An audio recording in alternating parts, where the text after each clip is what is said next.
Imagine a funeral shrouded in grief, a family saying goodbye to their one-year-old son. Suddenly, something extraordinary happens, something that leaves everyone in the room frozen with shock. What if the miracle they prayed for wasn't just a dream? In this story, love, faith, and resilience collide in ways that will inspire you and leave you speechless. Before we begin, let me know where you're watching from in the comments below. And if you love stories like this, don't forget to subscribe so you never miss a moment. The room was steeped in a heavy silence, broken only by the muffled sobs of grieving loved ones. The air hung thick, laced with the bitter scent of lilies, as if mourning along with those gathered. Angela Cooper sat motionless, her hands trembling as they rested on the tiny white coffin in front of her. Her heart ached in a way she had never imagined possible. Every breath felt like a betrayal, a reminder that her baby, Caleb, would never take another one. Jerome Cooper stood near the back, his tall frame hunched against the overwhelming weight of his sorrow. His eyes, red and swollen, were fixed on the worn carpet beneath his feet. He couldn't bring himself to look at the casket. The very sight of it felt like a blade, carving out pieces of him he could never recover. Buddy, their Labrador retriever, lay close to Angela, his head resting on his paws. His soft whimpers punctuated the room, carrying an unspoken grief that no one could explain. He had been restless for days, pacing the house, his eyes following Angela and Jerome as if he knew something was wrong. Today, his movements were more deliberate, his gaze fixed on the coffin as if willing something to change. The funeral director cleared his throat gently, his voice low and respectful. "Mrs. Cooper, Mr. Cooper, it's time," he said, his words cutting through the stillness like a shard of ice.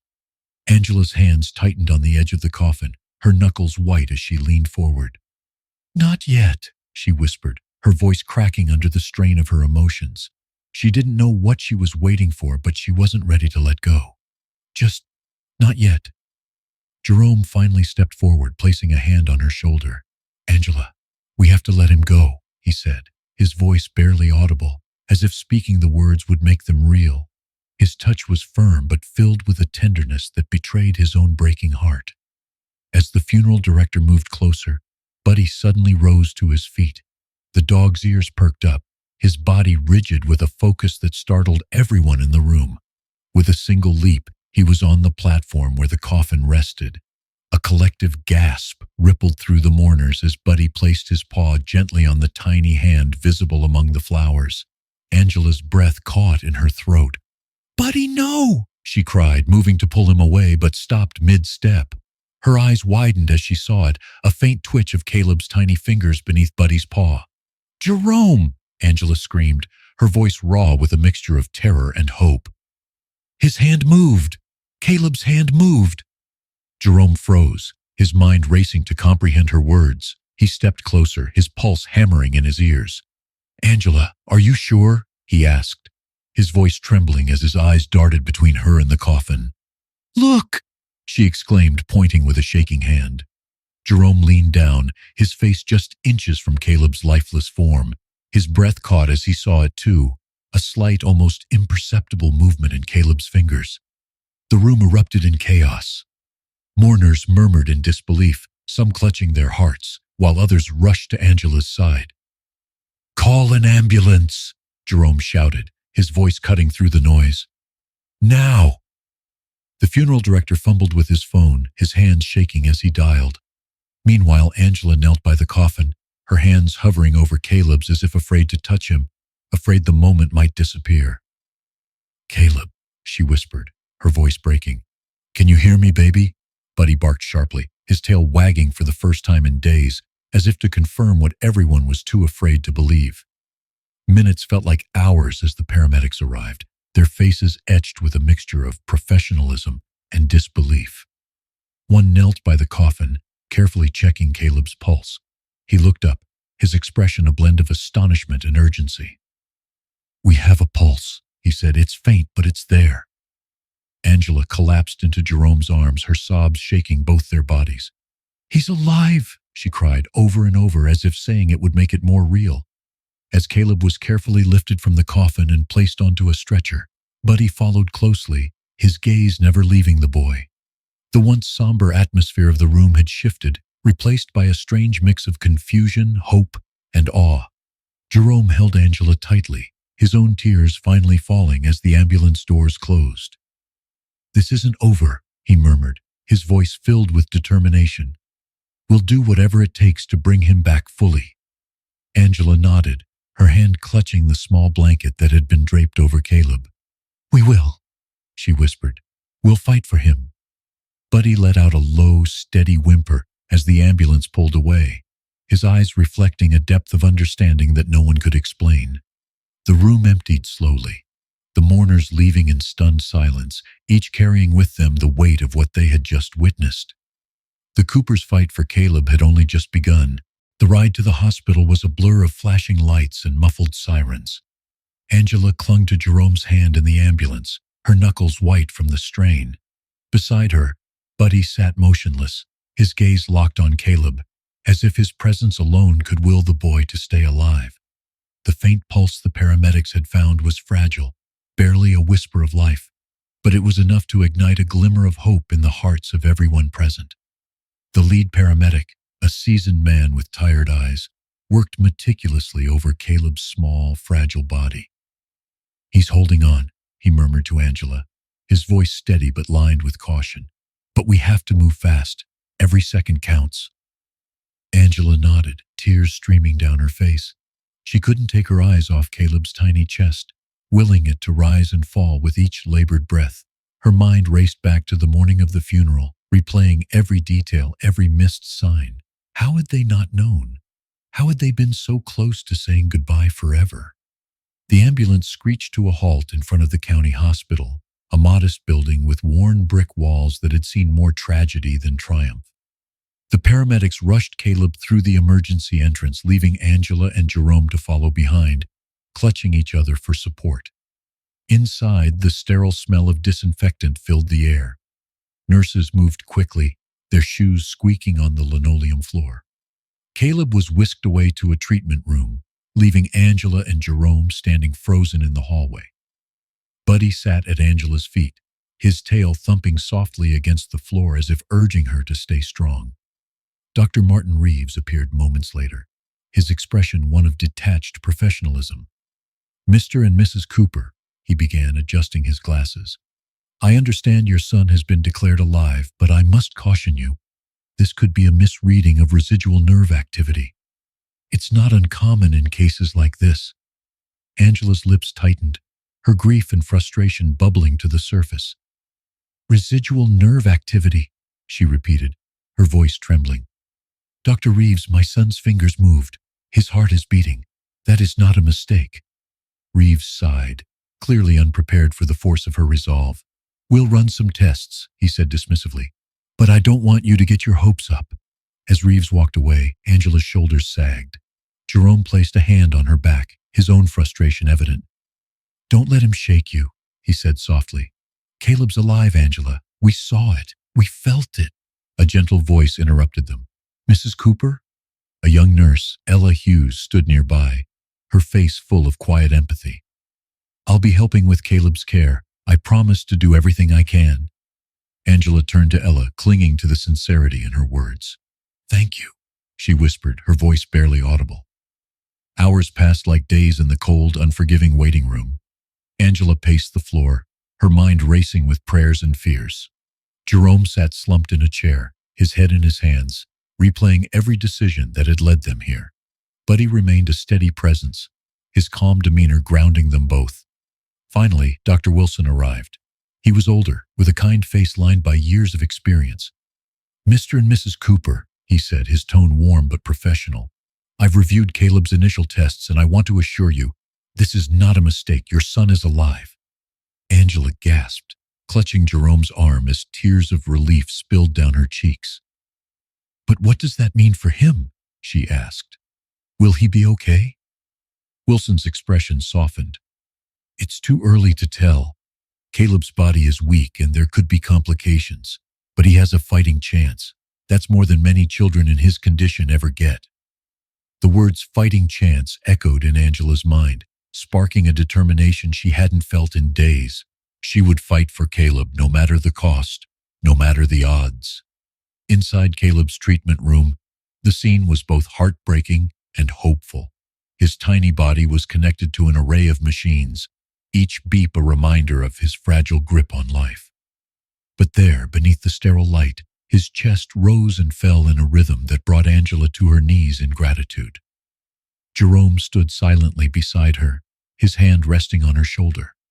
For the first time in what felt like forever, he allowed himself a small, cautious smile. "He's strong," Jerome said quietly, more to himself than to Angela. "He's stronger than all of us." Angela leaned against him, her tears soaking into his shirt. "We're not losing him again," she whispered. "I don't care what it takes." As the hours stretched into the early morning, Nurse Ella stopped by their chairs with an encouraging smile. "I thought you'd like to know," she said softly. "Buddy hasn't left the hallway. The staff tried to move him, but he won't budge. It's like he knows Caleb needs him here." Angela smiled through her tears. "He's always known," she said. "From the moment Caleb was born, Buddy's been his protector." Ella nodded, a thoughtful expression crossing her face. "Sometimes animals see things we don't. Maybe Buddy knew Caleb wasn't ready to leave us." In that moment, Angela felt a spark of gratitude, not just for Caleb's flicker of life, but for the web of hope and love holding them together. Jerome, Buddy, Ella, even Dr. Wilson. They were all part of this miracle, each playing a role she would never forget. The fight was far from over, but as Angela sat beside Caleb's bed, her fingers gently brushing his tiny hand, she knew one thing for certain: she would never stop fighting.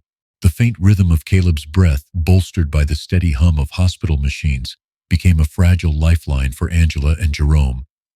The fight to save their son was no longer confined to the walls of the funeral home or the ambulance. It was now a battle against time, uncertainty, and the limits of medical care. Dr. Wilson's reassurance gave them hope, but the journey ahead was paved with daunting challenges. Angela sat by Caleb's bedside, her fingers brushing the soft blanket draped over his small body. Each rise and fall of his chest was a prayer answered, but each flicker of the monitor's light reminded her of how precarious his condition remained. She whispered soft lullabies, her voice trembling with emotion. "Mommy's here, Caleb," she said, as if her presence alone could shield him from the shadows of uncertainty. Jerome stood near the window, his silhouette framed against the harsh fluorescent glow of the hospital corridor. His fists clenched and unclenched, a silent battle raging within him. He blamed himself for trusting the system that had failed them, for not insisting harder when Caleb first fell ill. Now, that guilt consumed him, threatening to pull him under. "Jerome," Angela's voice broke through his thoughts, soft but resolute. "We can't do this if we fall apart. Caleb needs us, both of us, together." Jerome turned, his eyes glassy but determined. "I won't let him down again," he said, his voice cracking.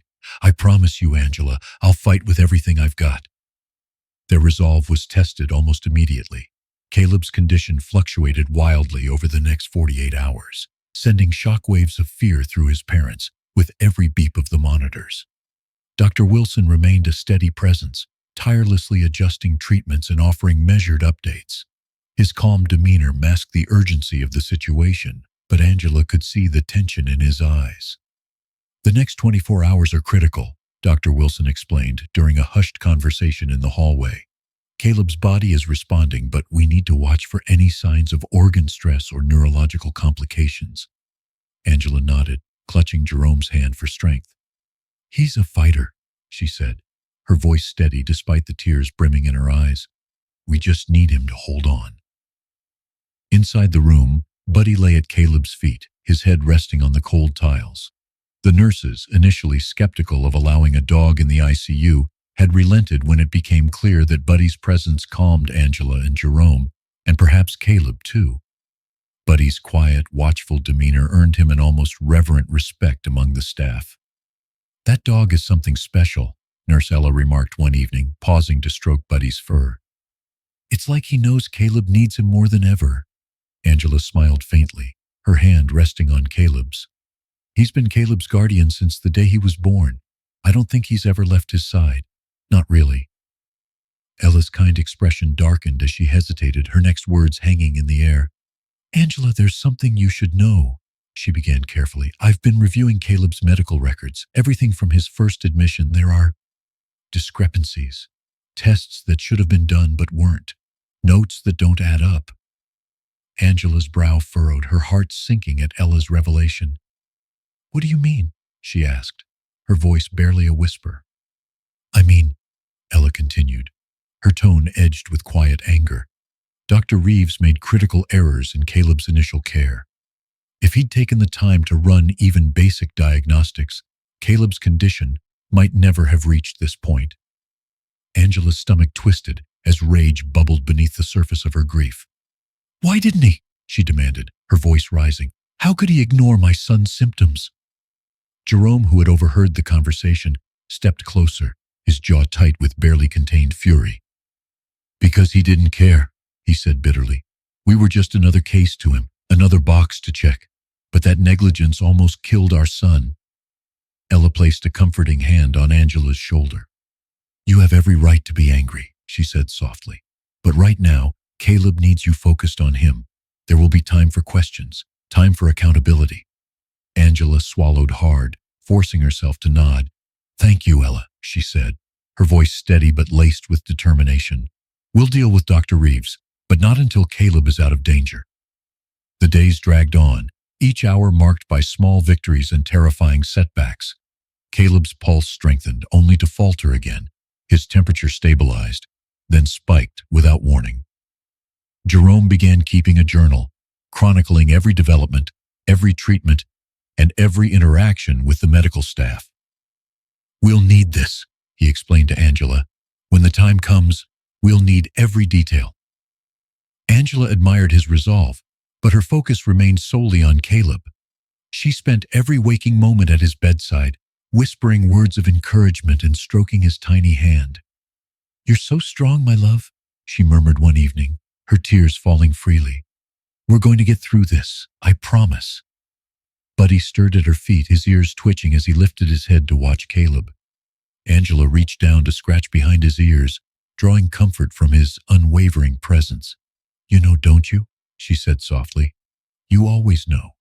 The fight for Caleb's life had become a marathon, testing the limits of Angela and Jerome's endurance. But amid the fear and exhaustion, a quiet determination began to take root. A belief that their son's flicker of life could grow into something brighter, stronger. They had come too close to losing him once. They would not let it happen again. The long hours in Caleb's hospital room were punctuated by the rhythm of machines and the soft hum of fluorescent lights. For Angela and Jerome, time moved like molasses. Every beep of the monitor both a comfort and a torment. Each small sign of progress offered a sliver of hope, yet the weight of uncertainty hung heavily in the air. Caleb's condition had steadied somewhat, but the lingering question of what lay ahead gnawed at them both. Angela sat at Caleb's bedside, her hands gently brushing against his tiny fingers. You're so strong, my sweet boy, she whispered, her voice wavering. You've come so far already. Keep fighting. We're here. Jerome stood by the window, his shoulders tense as he stared into the night. What if it's not enough? He muttered, more to himself than anyone else. He turned to Angela, his eyes clouded with fear and guilt. What if we lose him after all this? Angela didn't look up, her focus solely on Caleb. We won't, she replied firmly. We can't think like that, Jerome. He's still here, that's all that matters. The door opened quietly, and Dr. Wilson stepped inside, his presence filling the room with a calm authority. He carried a folder of test results and a look that was equal parts concern and resolve. Mr. and Mrs. Cooper, he began, his voice gentle but steady. I've reviewed Caleb's latest tests. I think we're seeing something extraordinary here. Angela's head snapped up, her heart pounding. Extraordinary? She repeated, her voice barely above a whisper. What do you mean? Dr. Wilson pulled a chair closer, his expression softening. Caleb's vitals have stabilized significantly over the past 24 hours. His body is responding to treatment in ways I didn't anticipate. While we're not out of the woods yet, There's every reason to believe he's fighting his way back to us. Angela covered her mouth, tears spilling over as relief flooded through her. Jerome sat down heavily in the chair next to her, his hands gripping the arms as if grounding himself. "Are you saying he's going to be okay?" he asked, his voice thick with emotion. Dr. Wilson nodded cautiously. "I'm saying there's hope, more than I expected at this stage. Caleb has a long road ahead, but this kind of progress, it's nothing short of a miracle." Angela let out a sob, reaching for Jerome's hand as they shared a moment of silent gratitude. Buddy, who had been lying quietly at the foot of the bed, lifted his head and let out a soft whimper. He stood and placed his paw gently on the bed, his gaze fixed on Caleb with an intensity that brought a lump to Dr. Wilson's throat. "It's like he knows," Dr. Wilson said, his voice tinged with awe. "That dog hasn't left his side, has he?" Angela shook her head, smiling through her tears. "He's been Caleb's protector from the beginning. I think he always knew Caleb wasn't ready to leave us." Dr. Wilson stood, his professionalism tempered by visible admiration. "Whatever the reason, it's clear Caleb is a fighter. I'll adjust his treatment plan to reflect this progress, but we'll need to stay vigilant." As he left the room, Angela leaned over Caleb, brushing a kiss against his forehead. "Did you hear that, baby?" she whispered. "You're a miracle. Our little miracle." Jerome moved closer, resting a hand on Angela's shoulder. "We're not losing him," he said softly, echoing her earlier words. "Not now, not ever." Over the next few hours, the atmosphere in the room shifted. The monitors still beeped, the machines still hummed, but the suffocating weight of dread had begun to lift. Nurse Ella brought Angela a cup of tea, her warm smile a silent encouragement. "I told you Caleb was special," Ella said, her voice low but steady. "And now you're seeing it too." Angela nodded, holding the cup tightly between her hands. "He's more than special. He's everything." Outside the hospital room, word of Caleb's progress spread among the staff. Doctors and nurses who had been skeptical of his survival now spoke of him in hushed tones, their disbelief giving way to admiration. "This boy," one nurse said to another during a shift change, "he's teaching us all something." In the quiet moments, Angela found herself reflecting on everything that had brought them to this point. The grief, the fear, the helplessness. It had all been a storm they'd barely survived. But now, for the first time, she felt the faint warmth of sunlight breaking through the clouds. Jerome, too, began to let himself believe. He started keeping a journal of Caleb's progress, each entry a testament to his son's strength. "One day," he told Angela, "we'll look back on this and realize how far we've come." As night fell, Angela sat by Caleb's bedside, her hand resting lightly on his chest. Buddy lay curled at her feet, his steady breathing a comforting rhythm. "We're not giving up," she whispered into the darkness. "Not now, not ever."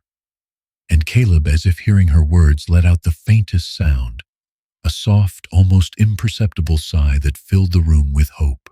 The faint sound of Caleb's sigh had brought a fragile hope back into the hospital room, filling Angela and Jerome with a cautious optimism.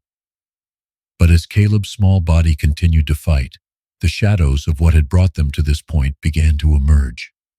Beneath the surface of their gratitude, questions brewed. How had they come so close to saying goodbye? And why had no one seen the signs sooner? Angela sat beside Caleb's bed, her fingers absently stroking Buddy's fur. She watched the monitors blink steadily, each number and line a small reassurance. Yet her mind was elsewhere, replaying the moments before their nightmare began.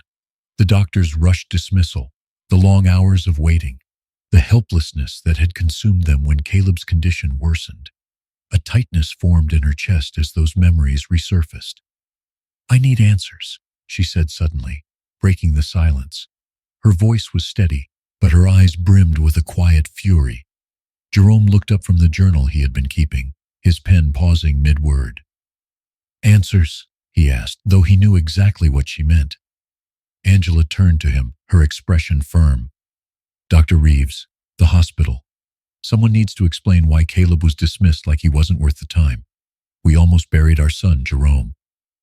Jerome set the journal aside, leaning forward in his chair. "You're right," he said after a long pause.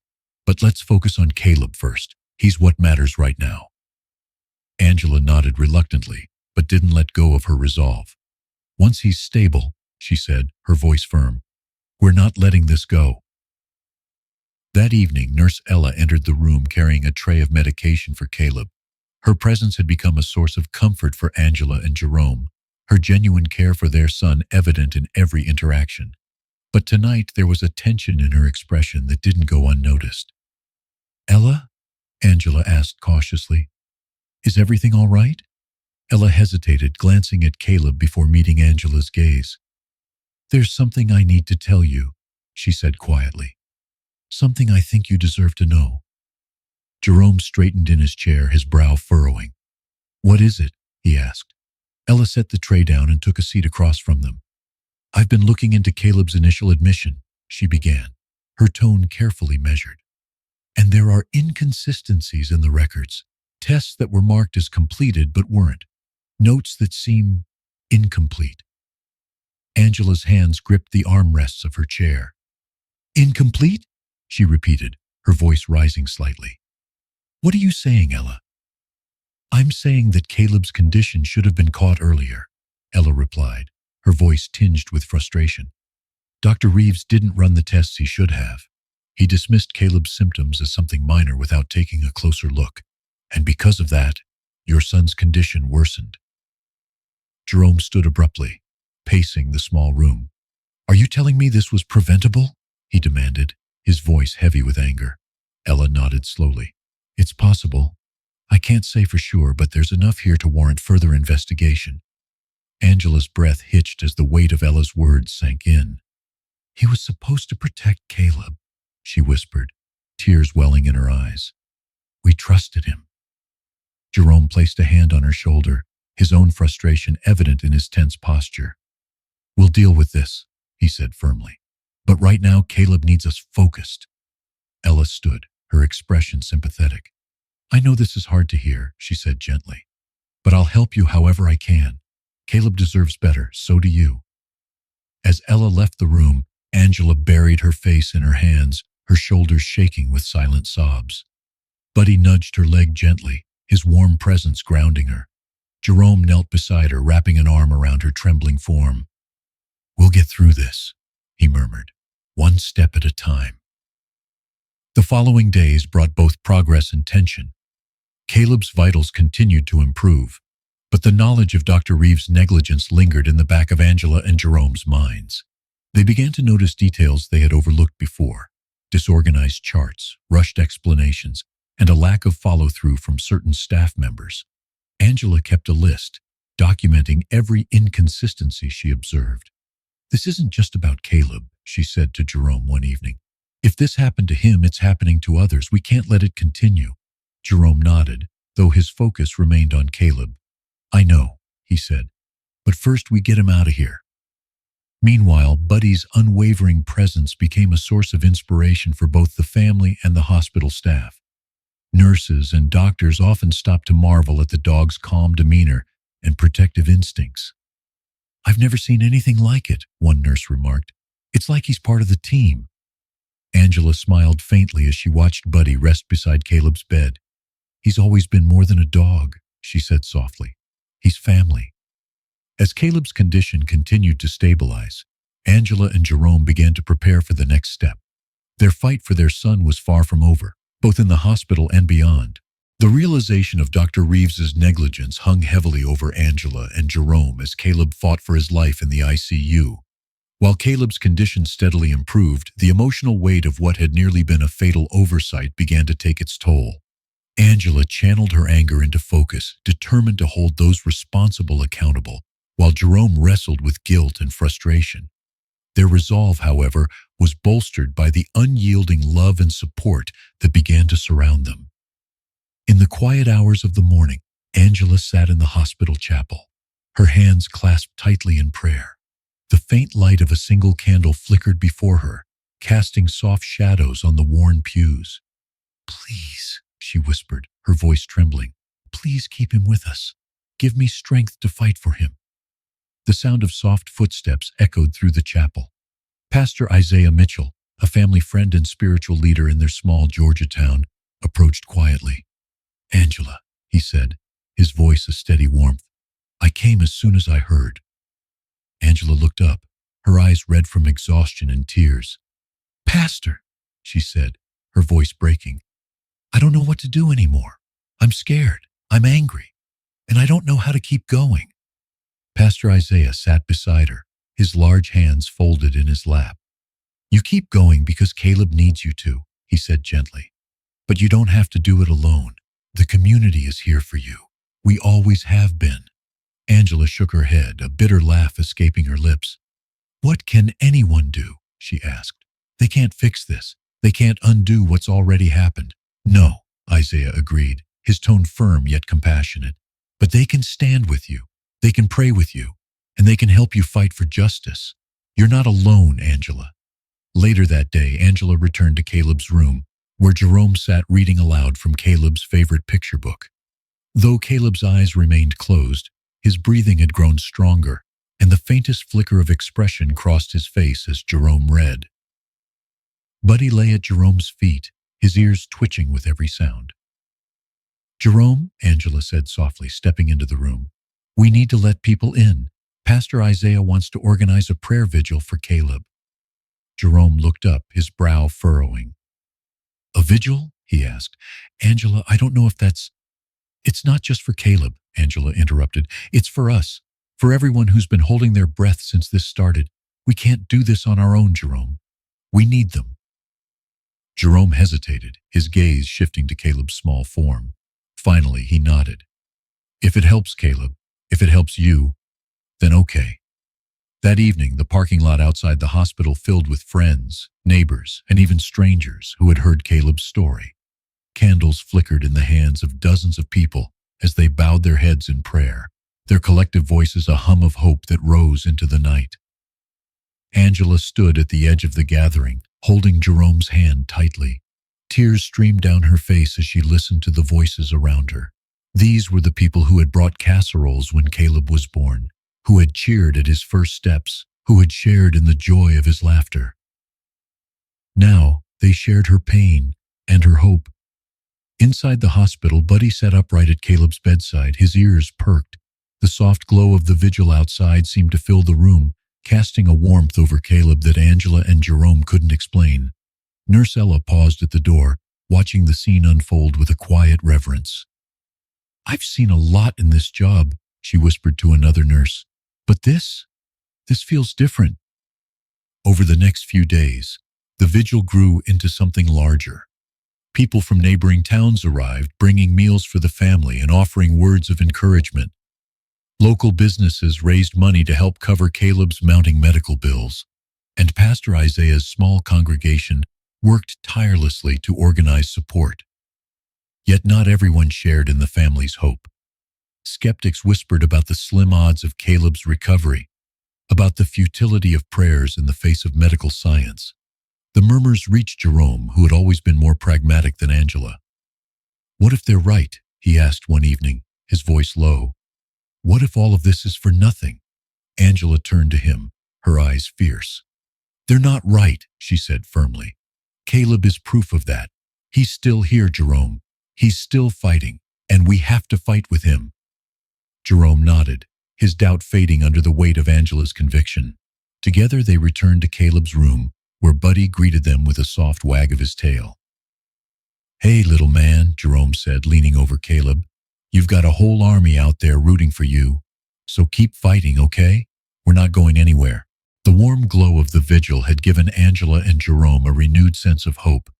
Caleb's progress, though slow, was steady, and his medical team began speaking of possibilities rather than probabilities. However, the joy of his recovery was tempered by the looming shadow of the negligence that had nearly cost him his life. Angela's determination to uncover the truth grew with each passing day, and she knew it was time to act. Angela sat at Caleb's bedside, her hand resting lightly on his. His breathing was strong, his cheeks flushed with a hint of color that hadn't been there days ago. "You're doing so well, sweetheart," she whispered. "Now Mommy and Daddy need to fight for you in a different way." Jerome entered the room, holding a steaming cup of coffee in one hand and a manila folder in the other. I've been going over everything we have, he said, setting the folder on the small table near the window. Ella was right. There are too many gaps in Caleb's medical records. Angela looked up at him, her resolve clear in her expression. We need help, Jerome. We can't do this alone. That afternoon they met with Samuel Ortiz, a local attorney known for his relentless pursuit of justice in cases of medical malpractice. His modest office was lined with shelves of legal books, the air heavy with the scent of old paper and determination. Samuel listened intently as Angela and Jerome recounted their ordeal, his brow furrowing deeper with each detail. When they finished, he leaned back in his chair, his hands folded thoughtfully. This is a clear case of negligence, he said, but proving it will be a battle. Hospitals don't like admitting fault. Angela's hands clenched into fists on her lap. Dr. Reeves dismissed Caleb like he didn't matter, she said, her voice trembling with anger. He didn't run the tests. He didn't listen. We almost buried our son because of him. Samuel nodded. And that's exactly what we'll focus on. Medical records, staff testimonies, and any procedural failures. If Dr. Reeves cut corners, we'll find out. Jerome leaned forward, his jaw tight. What do we need to do? Samuel slid a legal pad across the desk. First, I'll need access to all of Caleb's records. Then we'll gather witness statements, nurses, staff, anyone who saw what happened during his first admission. And finally, we'll bring in a medical expert to review everything. It's going to take time, but if you're willing to fight, so am I. Angela and Jerome exchanged a glance, their silent agreement clear. We're in, Angela said firmly, whatever it takes. As the legal process began, the community's support only grew. Pastor Isaiah helped organize fundraisers to cover legal fees, and volunteers stepped forward to assist with childcare and meals. The hospital parking lot became a hub of activity, with neighbors dropping off donations and offering words of encouragement. Despite the overwhelming support, the fight was far from easy. The hospital's legal team, anticipating a lawsuit, began mounting their defense. Angela and Jerome received a curt letter from the hospital's administration, denying any wrongdoing and stating that Caleb's case was an unfortunate but unavoidable outcome. It's their way of trying to intimidate us, Samuel explained during their next meeting. They're hoping you'll back down. Jerome's fists tightened, his frustration evident. They think we're just going to let this go? He asked. Not after what they did. Angela placed a hand on his arm, her touch grounding him. We won't, she said quietly, but we have to stay focused. This isn't just about us. It's about Caleb and every other family who might go through this. The investigation unearthed unsettling truths. Staff interviews revealed that the hospital had been severely understaffed on the night of Caleb's first visit. Dr. Reeves, already overburdened, had been attending to more than twice the recommended number of patients. While this explained his rushed behavior, it did not excuse it. Angela's anger simmered as she read the testimony of a nurse who had tried to raise concerns about Caleb's condition, but was overruled by Dr. Reeves. He said the child was fine, the statement read, that it was just a cold. I wanted to run more tests, but he told me to move on. Samuel sat across from Angela and Jerome in his office, a grim expression on his face. This is good for our case, he said. It shows a pattern of negligence, but it also highlights a systemic problem. The hospital failed Caleb as much as Dr. Reeves did. Angela's voice shook with emotion. This isn't just about holding them accountable, she said. It's about making sure this never happens again. The legal battle gained traction in the media. Local news outlets picked up Caleb's story, and soon it spread beyond their small town. Interviews with Angela and Jerome painted a picture of resilience and determination, while photos of Caleb's recovery inspired viewers across the country. Jerome watched one of the broadcasts from Caleb's hospital room, his arm around Angela as Buddy lay at their feet. People are listening, he said softly. Maybe we can really make a difference. Angela nodded, her eyes fixed on the screen. We have to, she said, for Caleb, for every family that's been ignored. The first court hearing was scheduled for the following month, and Angela and Jerome prepared themselves for what lay ahead. As they left Samuel's office one evening, Angela paused to look up at the night sky, the stars twinkling faintly above. We're doing the right thing, she said. more to herself than anyone else.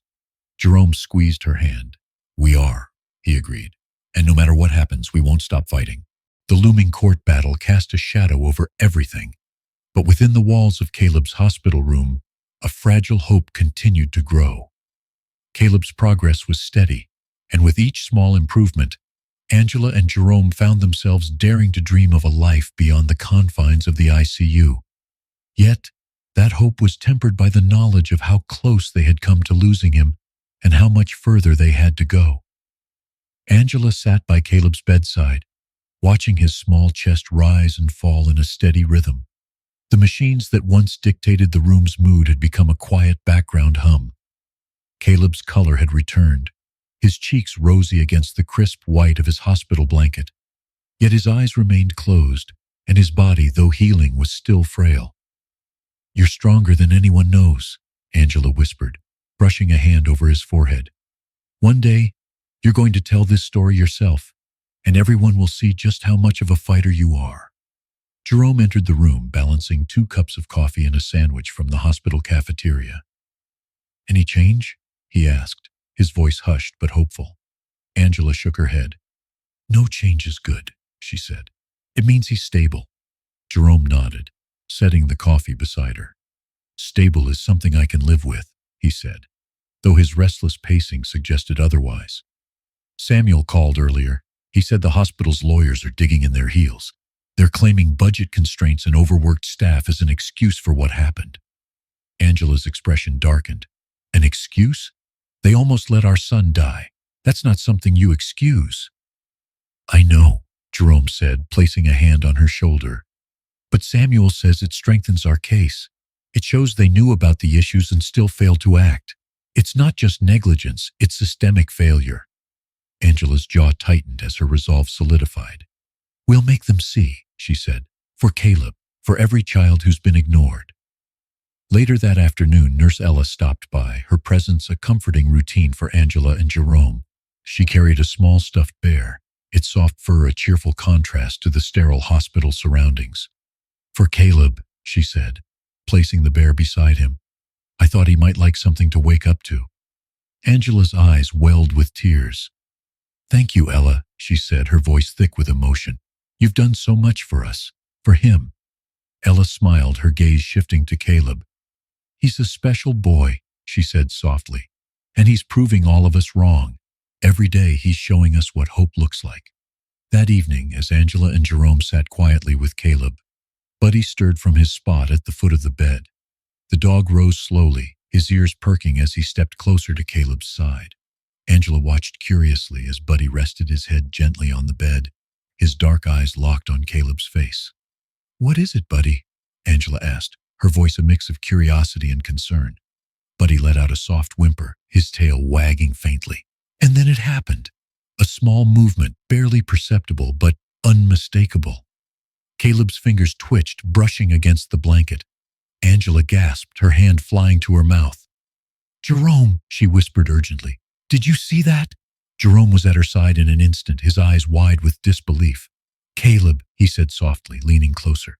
"Can you hear me, buddy?" Caleb's fingers moved again, this time with more intent. His eyelids fluttered briefly before settling again. Angela's heart raced as tears streamed down her face. "He's coming back," she said, her voice trembling with joy. "Our boy is coming back." The door opened, and Dr. Wilson entered, his clipboard in hand. He stopped short when he saw Angela and Jerome's expressions. "What's going on?" he asked, stepping closer. "His hand moved," Angela said, her voice full of emotion. "Twice, and his eyes. He tried to open them." Dr. Wilson's professional demeanor softened as he approached the bed. He examined Caleb carefully, checking his vitals and gently testing his reflexes. A faint smile tugged at the corners of his mouth as he looked back at Angela and Jerome. "It's a good sign," he said. "A very good sign. Caleb's responding. It may be slow, but it's progress." Angela let out a sob of relief, burying her face in Jerome's chest. Buddy wagged his tail more energetically now, his eyes shining with what could only be described as joy. Dr. Wilson straightened, his expression serious but hopeful. "This is just the beginning," he said. "There's still a long road ahead, But today, we celebrate. As night fell, Angela and Jerome sat beside Caleb, their hands joined as they watched him sleep. The fragile hope that had carried them this far now felt more tangible, more real. And as Buddy curled up at Caleb's feet once more, the room seemed to hum with a quiet strength that none of them could explain.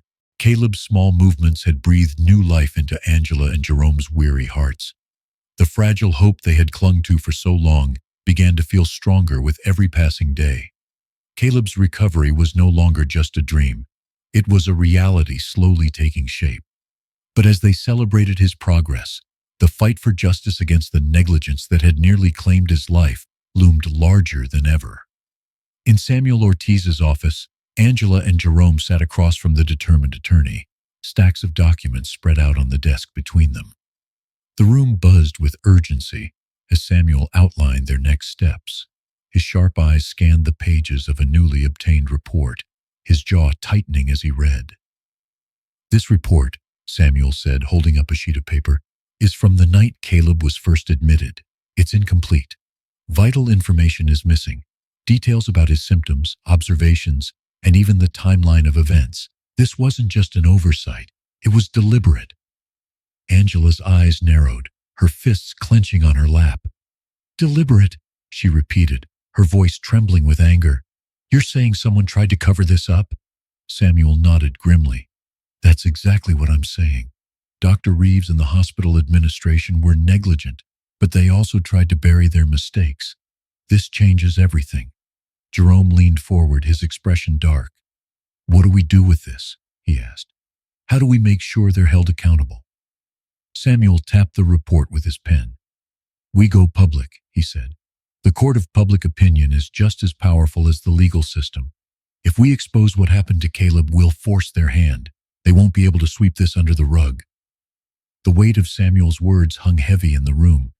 Angela and Jerome exchanged a glance, the silent understanding between them unshakable. "Do it," Angela said firmly.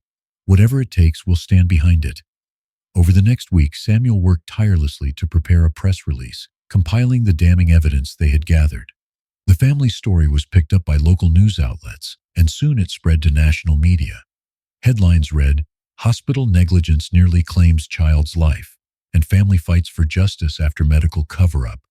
Angela and Jerome found themselves thrust into the spotlight, their faces splashed across TV screens and online articles.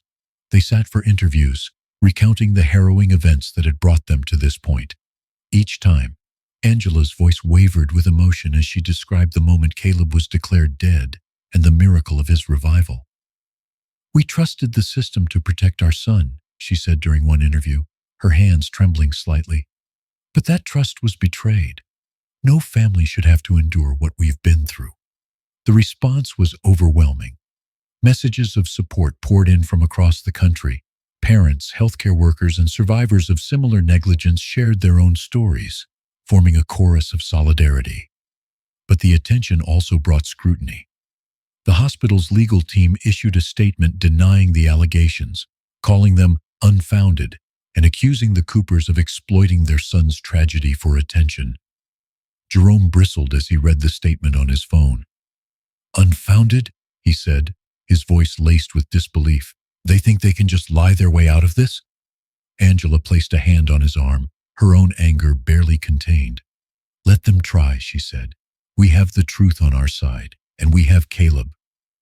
The legal fight intensified as Samuel submitted the evidence to the court, calling for an immediate review of Caleb's case. Depositions began with nurses and staff from the hospital coming forward to testify. Some, like Nurse Ella, spoke openly about the systemic failures they had witnessed. Others were hesitant, fearing retaliation, but their testimonies painted a damning picture. "Dr. Reeves dismissed Caleb's symptoms without conducting the necessary tests," Ella testified. "When I raised concerns, he told me to move on. It wasn't just neglect. It was arrogance." Angela sat in the courtroom, her heart pounding as she listened to Ella's words. She gripped Jerome's hand tightly, her determination unwavering. This was the moment they had fought for, the chance to expose the truth and demand accountability. As the hearing progressed, Samuel presented the incomplete medical records, pointing out the glaring omissions and inconsistencies.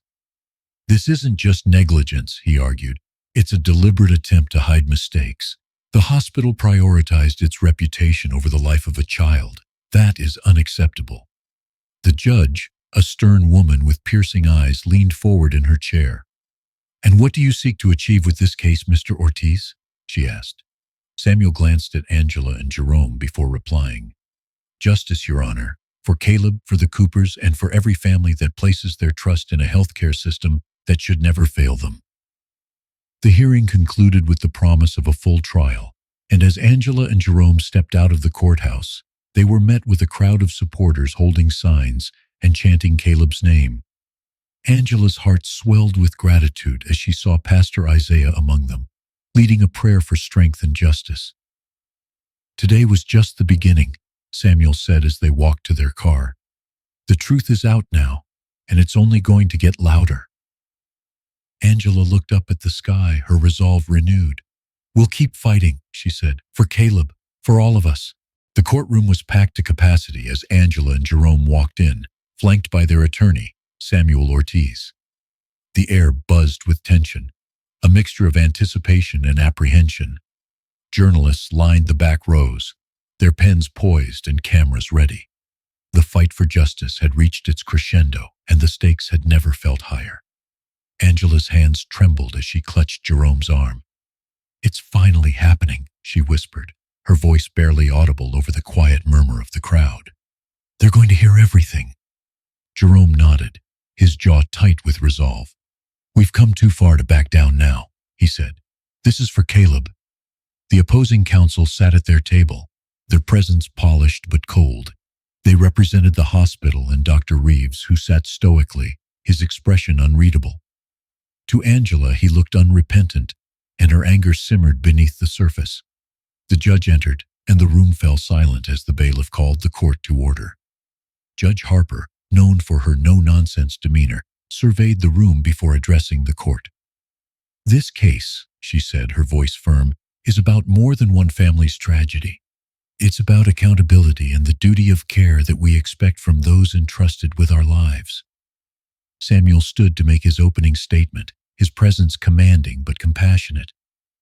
"Your Honor, members of the jury," he began, "we are here today because a little boy named Caleb Cooper was failed, not just by one doctor but by an entire system. This case isn't just about negligence. It's about a pattern of carelessness and indifference that nearly cost a child his life. And today we will show you the truth." The opposing counsel's opening statement painted a different picture, one of overworked staff, unprecedented challenges, and the inherent risks of emergency medicine. This was a tragic outcome, they argued, but not the result of negligence.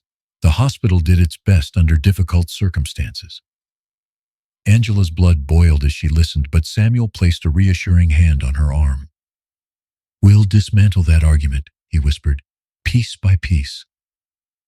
The first witnesses were called, starting with Nurse Ella. She recounted the night of Caleb's first admission with precision and emotion, detailing her attempts to advocate for him and Dr. Reeves's dismissal of her concerns.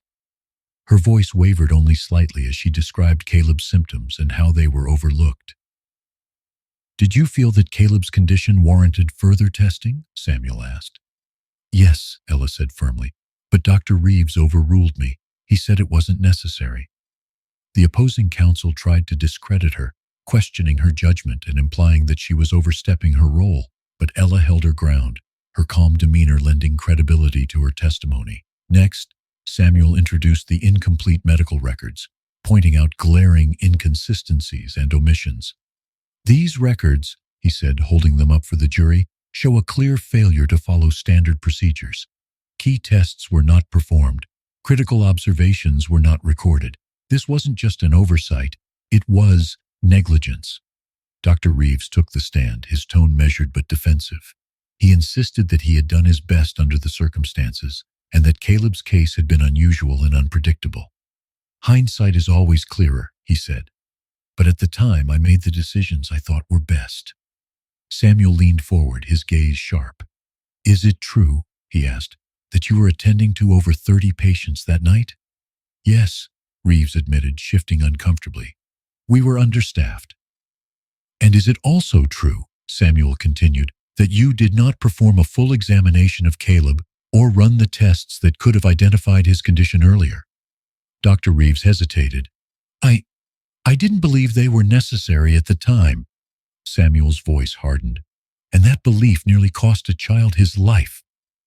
As the trial progressed, the jury heard testimony from medical experts who explained the standard protocols that should have been followed. Each detail painted a damning picture of systemic failure. The defense attempted to shift blame to the hospital's administration, highlighting budget cuts and staffing shortages. But Samuel was ready. This isn't about resources, he argued. It's about choices. Choices that prioritized efficiency over care. Choices that put a little boy's life at risk. Angela was called to the stand, her heart pounding as she faced the jury. She recounted the harrowing experience of Caleb's misdiagnosis, her voice breaking as she described the moment he was declared dead. "They told me my son was gone," she said, tears streaming down her face. "They put him in a casket, and all because someone didn't take the time to look closer." Her testimony left the courtroom silent, the weight of her words hanging heavily in the air. Even the defense seemed momentarily shaken. In his closing argument, Samuel spoke directly to the jury. "Caleb Cooper is alive today because of a miracle," he said. "But it should never have come to that. This family deserved better. We all deserve better. Hold them accountable. Set a precedent that this kind of negligence will not be tolerated." The jury deliberated for hours, the wait agonizing for Angela and Jerome. When they finally returned, the courtroom held its collective breath as the foreperson stood to deliver the verdict. "We, the jury, find the defendants guilty of gross negligence," she said. "We recommend punitive measures to ensure accountability and systemic reform." A murmur of relief and vindication swept through the courtroom. Angela gripped Jerome's hand tightly, tears of gratitude streaming down her face. Justice at long last had been served. Outside, the gathered crowd erupted into cheers as the family emerged. Angela looked out at the faces of their supporters and felt a wave of strength and hope. "This isn't the end," she said to Jerome. "It's just the beginning." The jury's deliberation had stretched into the night, each passing minute thick with tension. Angela and Jerome sat in the courtroom, their hands tightly clasped, their hearts pounding with both hope and fear. The courtroom had emptied temporarily, leaving the family, Samuel, and the defense team to wait in silence.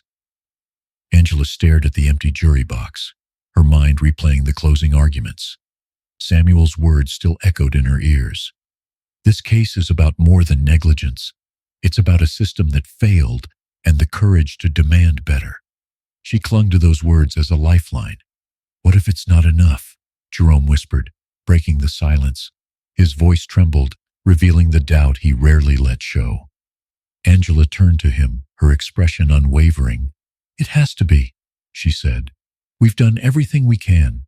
Caleb deserves this. We deserve this."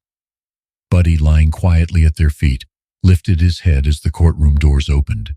The jury filed in, their faces solemn and unreadable.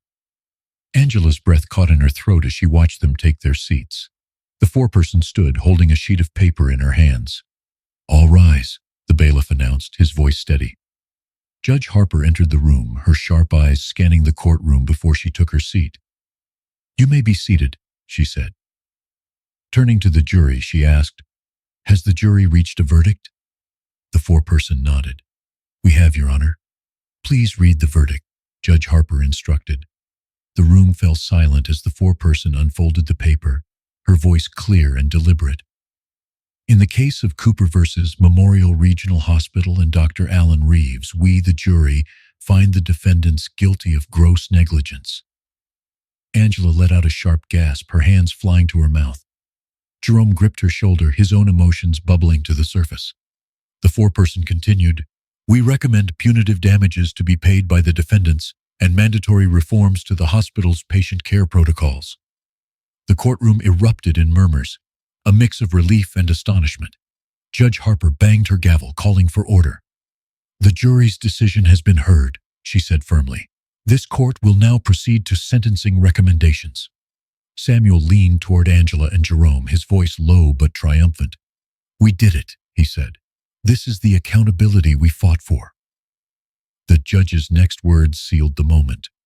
Dr. Reeves will have his medical license permanently revoked and is subject to monetary penalties. The hospital will implement mandatory training for all staff and establish a review board to prevent future incidents of negligence. Furthermore, the Coopers will be awarded financial compensation for medical expenses and emotional distress. Angela's tears flowed freely as the weight of the decision sank in.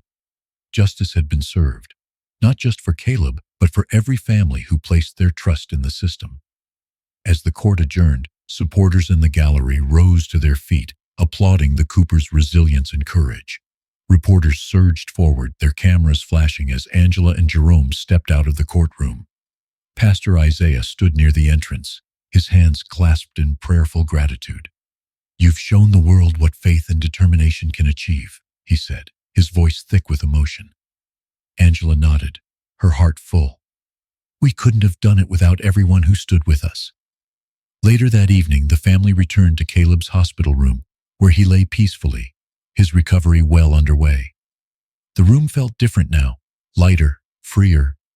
Buddy wagged his tail as he nudged Angela's leg, his quiet companionship a constant source of strength.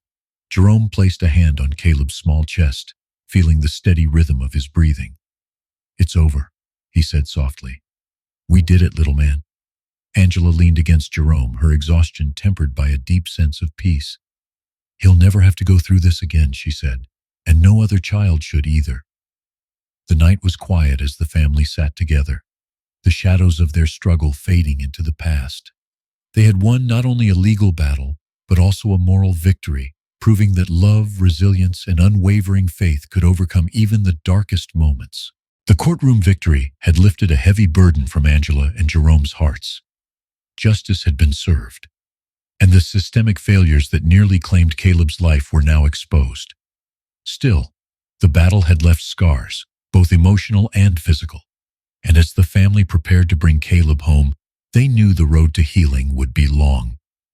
The morning of Caleb's discharge dawned bright and crisp, sunlight streaming through the hospital windows as Angela packed the last of their belongings. Caleb sat propped up in bed, his favorite stuffed bear tucked under his arm. Though his frame was still fragile, his cheeks glowed with a healthy flush, and his eyes sparkled with curiosity as he watched Buddy wag his tail in excitement. "Are you ready to go home, sweetheart?" Angela asked, kneeling beside him. Her voice was gentle, but her emotions threatened to spill over. It had been months since she'd seen Caleb outside these walls. Caleb nodded slowly, his small hand reaching for hers. "Home?" he murmured, his voice soft but full of hope. Jerome appeared in the doorway, holding the wheelchair the nurses had prepared for Caleb's departure. "That's right, Buddy," he said with a wide grin. "We're going home."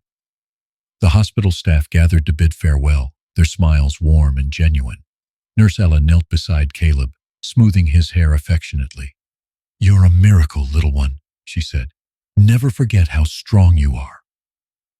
As they wheeled Caleb through the hospital's hallways, the memories of their darkest days threatened to resurface. But each step toward the exit felt like shedding a layer of pain, leaving behind the fear and uncertainty that had consumed them. By the time they reached the main doors, Angela's tears were tears of gratitude. Outside, a crowd of supporters waited to greet them. Pastor Isaiah stood at the front, leading a prayer of thanksgiving as the family emerged. Friends and neighbors cheered, holding signs that read, "Welcome home, Caleb," and "Faith moves mountains." Caleb blinked in surprise at the joyful commotion, his lips curving into a shy smile. "Thank you," Angela whispered to Pastor Isaiah, her voice trembling, "for everything." "We're just grateful he's home," he replied warmly. "This community is here for you, always." The drive home was quiet, but the weight of the moment was palpable. When they pulled into their driveway, Buddy leapt out of the car first, bounding toward the front door with infectious energy.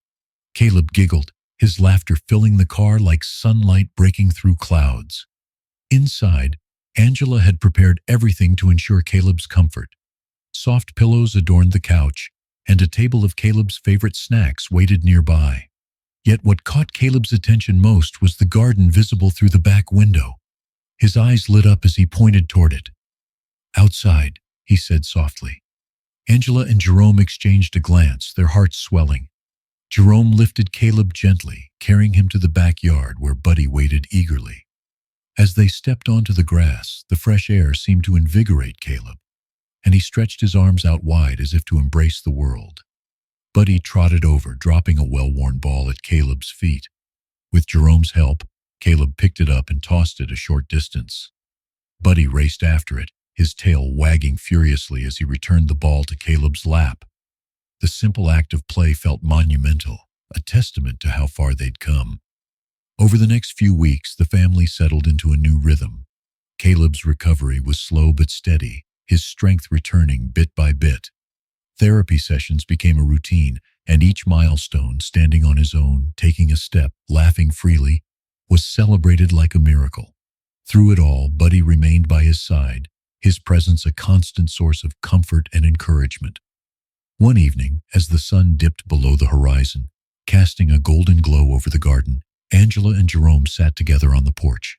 Caleb and Buddy played nearby, their laughter and barks blending into a symphony of joy. "We've come so far," Jerome said, his voice filled with wonder. "There were days I didn't think we'd make it." Angela reached for his hand, her gaze steady. "We did make it," she said, "because we never gave up, and because Caleb is stronger than we ever imagined." As they watched their son chase after Buddy, the weight of their journey seemed to lift, replaced by a deep, abiding peace. The shadows of the past had not disappeared, but they no longer held the power to define their future. Caleb turned toward them, his face alight with happiness. "Mommy, Daddy, look," he called, holding up the ball triumphantly. Angela smiled through her tears, her heart full. "We see you, sweetheart," she said. "We see you."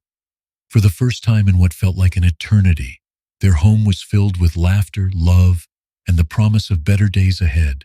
Caleb's homecoming had marked a turning point for the Cooper family. In the weeks that followed, the scars of their ordeal began to heal, replaced by gratitude for their son's recovery and the unwavering support of their community. But Angela and Jerome knew their journey wasn't over. Their fight for Caleb's life had exposed deeper issues, and they felt a responsibility to ensure no other family would endure what they had faced. One evening, as the family gathered in their cozy living room, Caleb played quietly with Buddy, his laughter punctuating the room with lightness. Angela and Jerome sat together, reflecting on the impact of their victory. "We've been given so much," Angela said, her voice soft but resolute. "We can't stop here. We need to give back." Jerome nodded, his hand resting on hers. "I've been thinking the same thing," he admitted. "Caleb's story isn't just ours. It's a story of resilience, of faith, of community. We need to share it." The idea for the Legacy of Hope Foundation was born that night. The Coopers envisioned an organization dedicated to advocating for patient safety, supporting families affected by medical negligence, and pushing for systemic reforms in healthcare. They knew it would be a monumental undertaking, but they also knew it was a calling they couldn't ignore. The following weeks were a whirlwind of planning and outreach. Samuel Ortiz, inspired by their vision, offered his expertise to help establish the foundation. Pastor Isaiah rallied community members to volunteer, and local businesses pledged their support. The momentum was unstoppable. The foundation's launch event was held at the community center, a modest but heartfelt gathering filled with friends, neighbors, and supporters. Angela took the stage, her heart pounding as she prepared to speak. Caleb sat in the front row, his small hand resting on Buddy's back, his eyes shining with pride. "Thank you all for being here," Angela began, her voice steady despite the emotions swelling within her. "Our journey has been one of pain and perseverance, but it has also been one of hope. Caleb is here with us today because of the power of faith, love, and community. And now, it's our turn to give back." The audience listened intently as she shared their story, from the moment Caleb was misdiagnosed to the courtroom battle that had changed everything.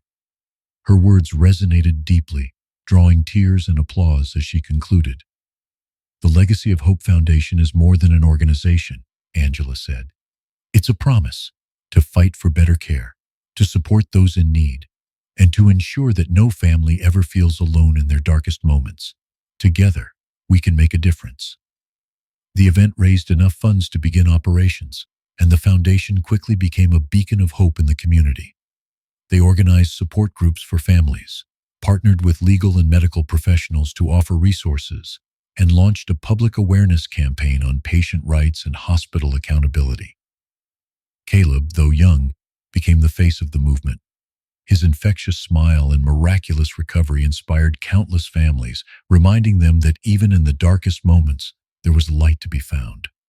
Buddy, ever the loyal companion, often appeared alongside Caleb, their bond a testament to the healing power of love and resilience. One day, as Caleb played in the backyard with Buddy, Angela watched from the kitchen window, her heart full. Jerome joined her, wrapping an arm around her shoulders. "Do you ever think about how far we've come?" he asked quietly. Angela nodded, her eyes never leaving Caleb. "Every day," she said, "and it reminds me why we're doing this. Caleb's life was saved by a miracle. Now we're trying to be that miracle for someone else." The foundation's reach began to extend beyond their town. National news outlets picked up their story, and Angela was invited to speak at conferences and forums on patient safety and healthcare reform. Jerome, though less comfortable in the spotlight, worked tirelessly behind the scenes, managing the foundation's operations and building partnerships.